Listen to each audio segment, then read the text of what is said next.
going to do the neck and the head. We're going to do the digastric, which is right here, the mylohyoid. This is the sternomastoid, the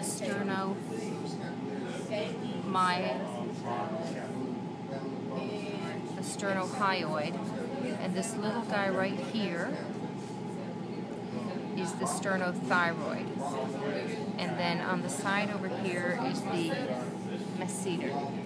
So it was the digastric, the mylohyoid. These two long ones are the sternohyoids right here. The little one was the sternothyroid, and the two larger on either side was the sternomastoid.